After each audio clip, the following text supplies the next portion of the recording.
Hey folks, hello and welcome to this YouTube channel. In this video, I'm gonna teach you how to fix background intelligent transfer service not working in Windows 11. So without any further ado, let's get started.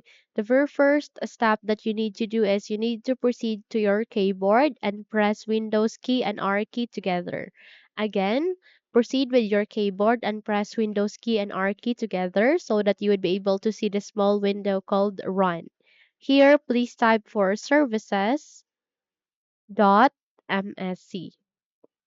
Again, type for services.msc. Click on OK to continue. The moment you have the click on it, a new window would appear which is services.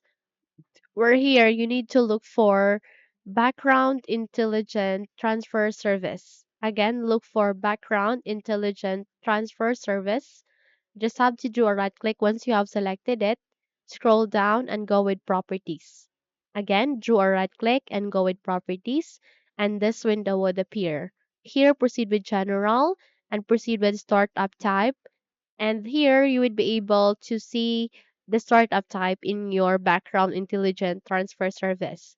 Now here's the catch. We need to change that into automatic. Okay, how we can do so? Tap it, go with automatic, and there you have that.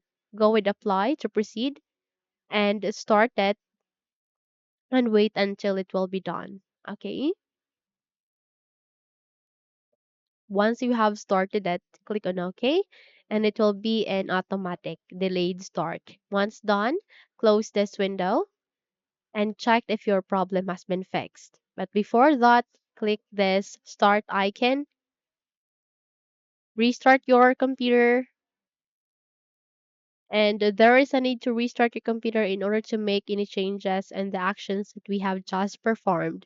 Once you have relaunched your Windows again, there you go. You just have to check if your problem has been fixed. I'm sure it will be fixed, okay? So that's it. If you think this video helped you a lot, then don't forget to subscribe, hit the like button as well as the bell icon to be updated for more tutorials like this. Thank you for watching this video and have a good day.